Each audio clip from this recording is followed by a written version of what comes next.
Hello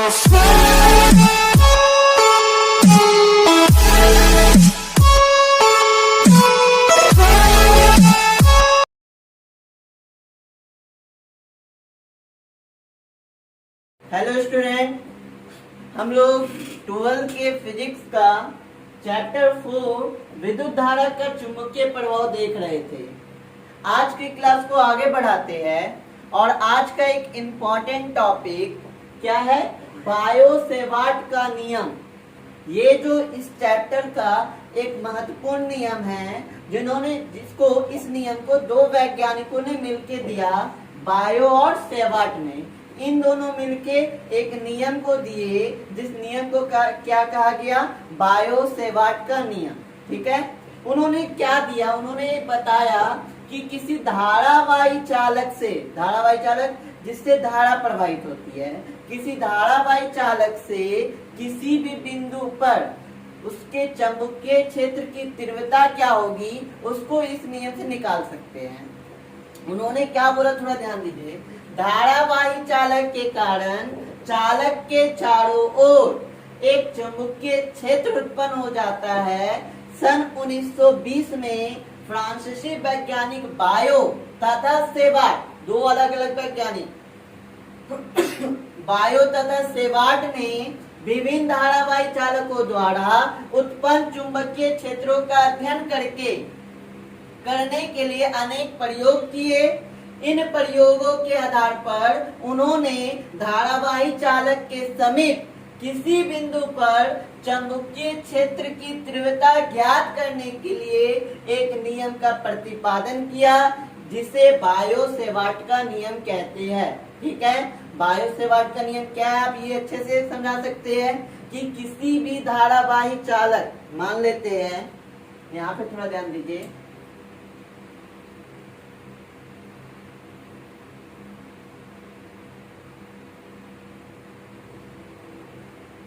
ठीक है, एक धारावाही चालक है जिसमें कितनी धारा प्रवाहित हो रही है? I। ठीक है, एक धारावाही चालक है जिसमें कितनी धारा प्रवाहित हो रही है? I। अब इस धारावाही चालक जिसमें धारा प्रवाहित हो रही है, तो हम आपको बताए थे कि यदि कोई चालक जिसमें धारा प्रवाहित हो रही है तो उसके चारों ओर क्या बना होगा? चुंबकीय क्षेत्र। तो यहाँ भी थोड़ा ध्यान दीजिए, इस धारावाही चालक के चारों ओर क्या बना होगा? चुंबकीय क्षेत्र। अब इस धारावाही चालक से किसी भी बिंदु P पर, मान लेते कोई बिंदु P है, इस पे हमको चुंबकीय क्षेत्र की तीव्रता ज्ञात करनी है।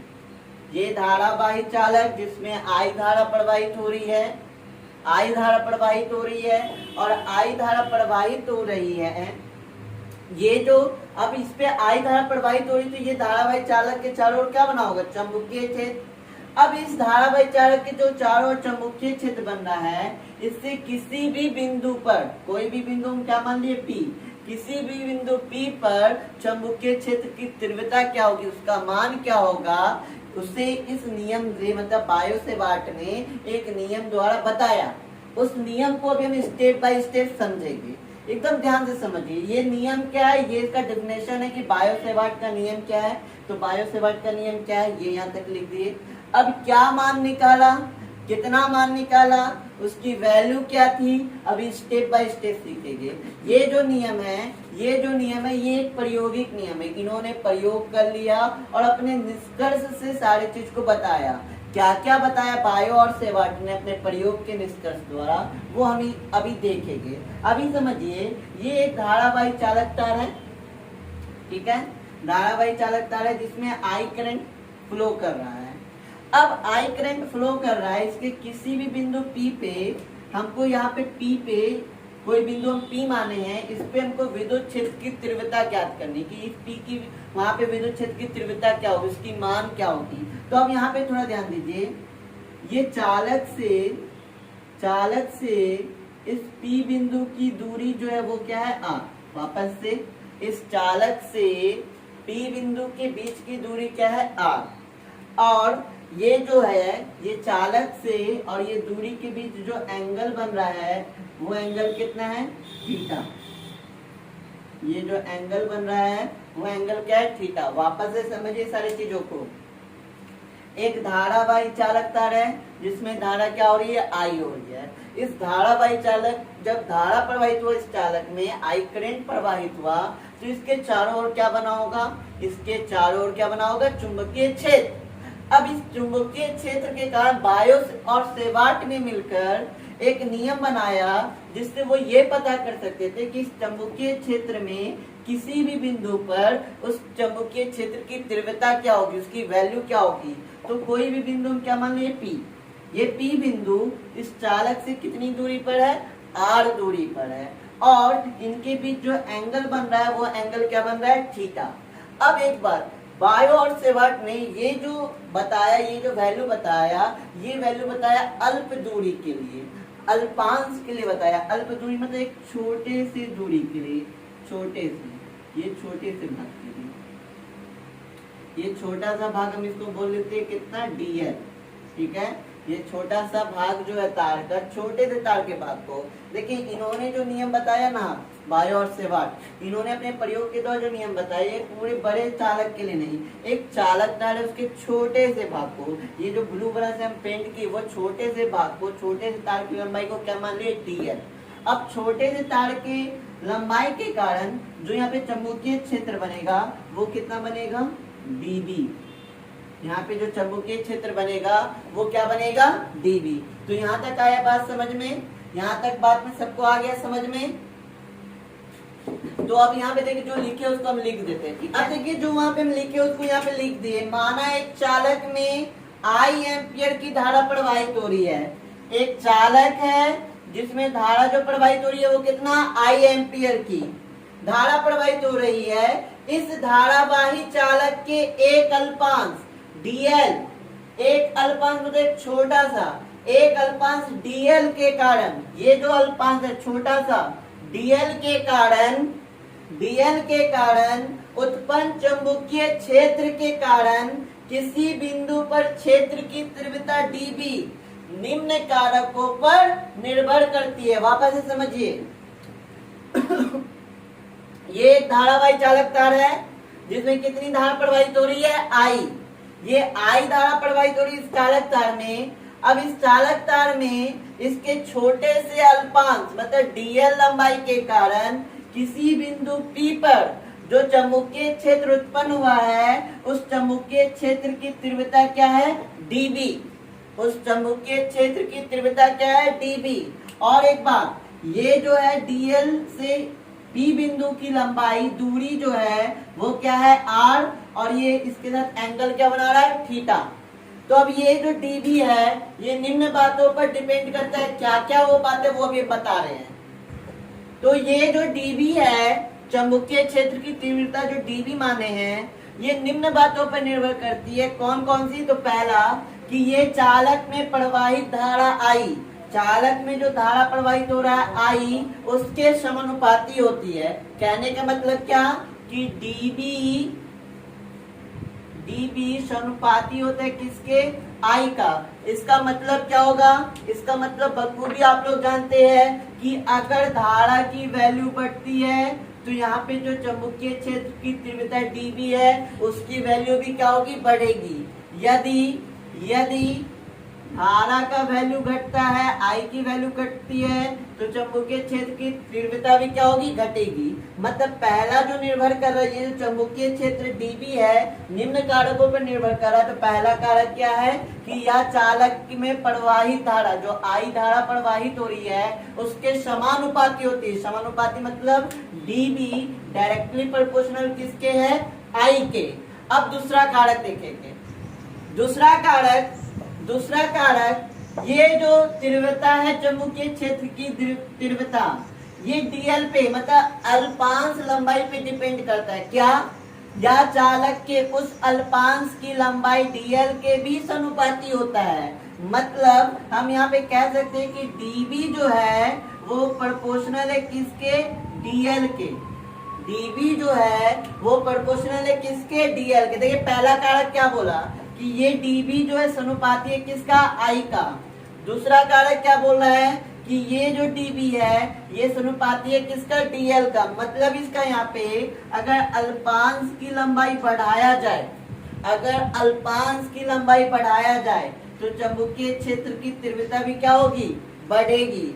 अगर अल्पांश की लंबाई घटाया जाए तो चुंबकीय क्षेत्र की तीव्रता भी क्या होगी, घटेगी। तो ये था दूसरा कारक। अब तीसरा कारक हम लोग समझेंगे। तो दूसरा कारक क्या था, ये क्लियर है। अब हम लोग तीसरा समझेंगे की लंबाई और अल्पांश को बिंदु P से मिलाने वाली रेखा अर्थात स्थिति सदिश के बीच बनने वाली कोण थीटा की ज्या के समानुपाती होता है। इसका क्या मतलब है, ये अल्पांश देखिए DL यहाँ पर और ये बिंदु P यहाँ पर, इसको मिलाने वाली रेखा के बीच जो कोण बन रहा है थीटा, उसकी ज्या मतलब होता है साइन थीटा के समानुपाती होता है। मतलब कि ये जो dB है, चुंबकीय क्षेत्र की तीव्रता dB, ये समानुपाती है किसके, साइन थीटा के। ये समानुपाती है किसके, साइन थीटा के। पहला क्या था, dB समानुपाती है I के, दूसरा dB समानुपाती है DL के, और तीसरा dB समानुपाती है साइन थीटा के। अब चौथा देखेंगे। तो चौथा ये बोला है कि यह बिंदु P की अल्पांश से दूरी r के वर्ग के व्युत्क्रमानुपाती होता है। मतलब ये अल्पांश और P बिंदु के बीच जो दूरी r है, तो विद्युत क्षेत्र चुंबकीय क्षेत्र की तीव्रता dB, ये क्या होता है, इस दूरी के वर्ग के व्युत्क्रमानुपाती, वर्ग के व्युत्क्रमानुपाती होता है। मतलब चुंबकीय क्षेत्र की जो तीव्रता dB है, ये अल्पांश और बिंदु P के बीच की दूरी जो r है, ये जो r है, इसके वर्ग के व्युत्क्रमानुपाती होता है। मतलब dB व्युत्क्रमानुपाती है किसके, 1/r² के। अब इन चारों नियम को हम मिलाएंगे। पहला क्या था, dB प्रोपोर्शनली मतलब समानुपाती है I के, दूसरा dB समानुपाती है DL के, तीसरा dB समानुपाती है साइन थीटा के, और चौथा जो dB है ये व्युत्क्रमानुपाती किसके, 1/r² के। अब इन चारों को मिलाएंगे। थोड़ा सा ध्यान दीजिएगा, इन चारों को मिलाते तो क्या होता है। उससे पहले अगर इधर किसी को स्क्रीनशॉट लेके लिखना है तो इसको लिखिए, हम इधर इरेज करेंगे, ठीक है। तो अब यहाँ ध्यान देते हैं, इन चारों नियम को मिलाने पर, इन चारों नियम को मिलाने पर, इन चारों नियम को मिलाने पर क्या होता है इसको समझते हैं। तो इन चारों नियम को मिलाने पर सबसे पहले dB प्रोपोर्शनली है किसका, I का। तो dB समानुपाती है किसका, I का। फिर दूसरा dB समानुपाती है किसका, DL का। तो dB समानुपाती है किसका, DL का, ठीक है। तीसरा dB समानुपाती है किसका, साइन थीटा का। तो dB समानुपाती किसका हो गया, साइन थीटा का। इन चारों नियम को मिला के लिख रहे, ध्यान दीजिए। dB समानुपाती है I का, dB समानुपाती है DL का, dB समानुपाती है साइन थीटा का, और लास्ट वाला dB व्युत्क्रमानुपाती r²। तो ये क्या हो जाएगा, व्युत्क्रमानुपाती क्या हो जाएगा, नीचे, ठीक है। यहाँ तक क्लियर है। इन चारों नियम को मिला के लिखे तो क्या हुआ, dB समानुपाती है I का, dB समानुपाती है DL का, dB समानुपाती है साइन थीटा का, और dB व्युत्क्रमानुपाती है r² का। अब हम लोग भली बात ही जानते हैं कि ये समानुपाती को हटाते हैं और बराबर का साइन देते हैं तो एक कांस्टेंट, एक नियतांक मानते हैं। तो जब इसको इक्वल कर रहे हैं, dB को बराबर कर रहे हैं, तो एक नियतांक मानेंगे। यहाँ पे वो नियतांक क्या है, k। तो क्या हो जाएगा, k IDL sign theta divided by r²। तो ये क्या है, विद्युत क्षेत्र की तीव्रता निकल गई। dB इज इक्वल टू क्या हो गया, k into IDL into sine theta divided by r², जहाँ k क्या है, एक नियतांक है। यहाँ तक बात आया समझ में। अब यहाँ पे हम लिख देते हैं कुछ कि k एक नियतांक है, ये सब वो हम लिख देते हैं, ठीक है। यहाँ पे ये चारों नियम को मिला के हम किए हैं। अगर यहाँ ध्यान दिया जाए तो यहाँ पे हम ये चारों नियम को मिलाकर किए हैं। ये चारों नियम क्या है, dB समानुपाती है I के, dB समानुपाती है DL के, dB समानुपाती है साइन थीटा के, और dB व्युत्क्रमपाती है किसके, आर स्क्वायर के। अब इस अनुपाती को हटाए और क्या पे यहाँ पे दिए निश्चित एक नियतांक का मान, और नियतांक यहाँ पे क्या है, के। तो dv बराबर हो गया K into I into D L into sine theta divided by R square. अब यहाँ पे देखिए जो निकाले dv is equal to K into I into D L into sine theta divided by R square. इस संबंध को ही बायो सेवार्ट का नियम कहते हैं। ये जो पूरा जो संबंध निकला इन चारों का यूज करके ये जो निकाले इन संबंध को ही क्या कहते हैं, बायो सेवार्ट का नियम। यहाँ के एक समानुपाती नियतांक है, समानुपाती को हटाए और उसके जगह क्या नियतांक दिए, के। यहाँ के एक समानुपाती नियतांक है, इसका मान माध्यम एवं मात्रक पद्धति पर निर्भर करता है। अब देखिए के चेंज होता है, ये माध्यम और मात्रक पद्धति दोनों पे डिपेंड करता है। तो एसआई पद्धति में वायु अथवा निर्वात के लिए के का वैल्यू होता है क्या, म्यू नॉट बटे 4 पाई। तो यहाँ से देखिए, तो यहाँ से लिखाएगा dB इज इक्वल टू के के जगह क्या देंगे, म्यू नॉट बटे 4 पाई, या म्यू नॉट बटे 4 पाई इंटू क्या हो जाएगा, I D L sine theta divided by R square.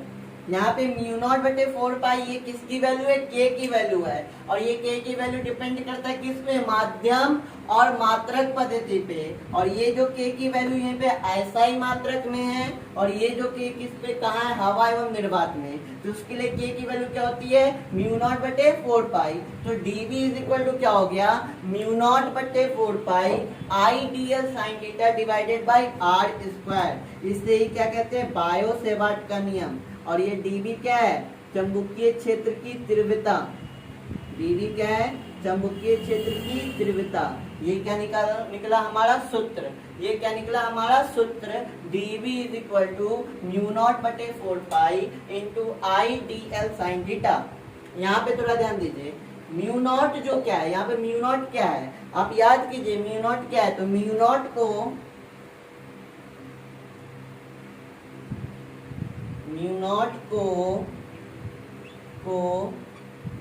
निर्वात या वायु, क्योंकि वायु और निर्वात एक ही चीज है, म्यू नॉट को निर्वात या वायु की चुंबकशीलता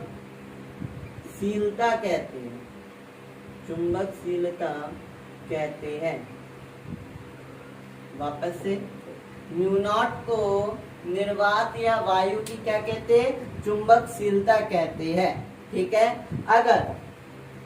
अगर इसके मान की बात किया जाए तो म्यू नॉट बटे 4 पाई का मान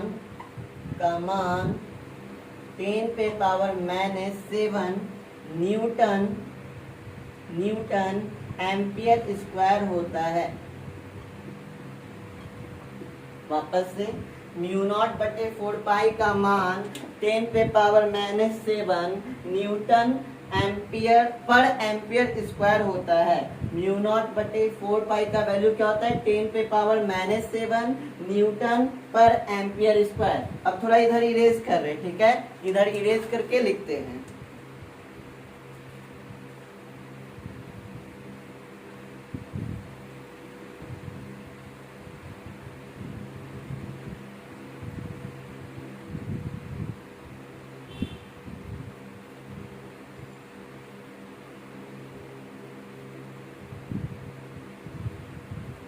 अब यहाँ पे देखिए क्या निकाले, म्यू नॉट बटे 4 पाई का वैल्यू। यहाँ थोड़ा ध्यान दीजिए, थोड़ा वापस से लिख रहे हैं। म्यू नॉट बटे 4 पाई का वैल्यू क्या होता है आपका, 10 पे पावर -7 न्यूटन पर एम्पियर स्क्वायर।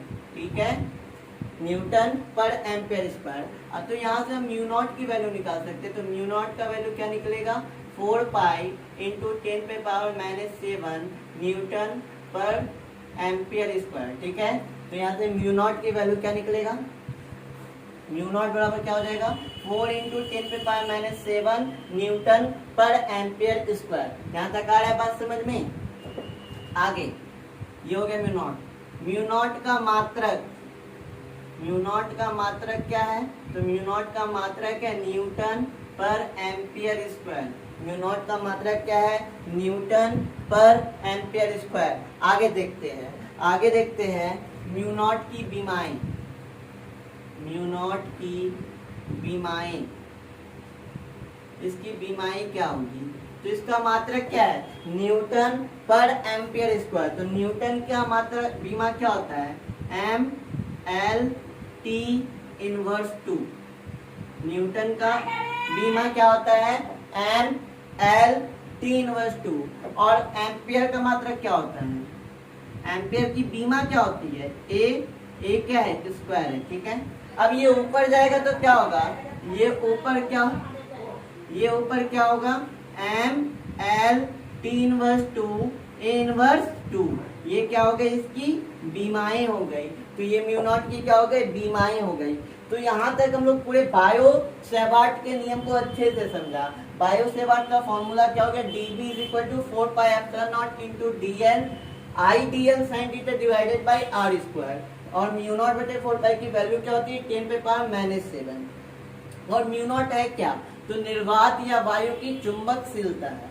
तो ये पूरा बायो सेवार्ट को समझे। बायो सेवार्ट के कुछ अनुप्रयोग है जिसको अगले क्लास से हम लोग डिस्कस करेंगे। ये था बायो सेवार्ट नियम। अगर आपको पूरा क्लास अच्छे से समझ में आया, बायो सेवार्ट के नियम को अच्छे से समझे, तो हमारे चैनल को लाइक कीजिए, सब्सक्राइब कीजिए और अपने दोस्तों के भी शेयर कीजिए। और कमेंट करके बताइए कि बायो सेवार्ट का नियम आपको समझ में आया।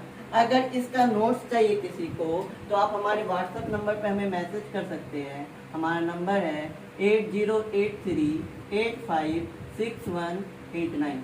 इस नंबर पे मैसेज करके हमसे अपने डाउट को अभी क्लियर कर सकते हैं। रहने दो।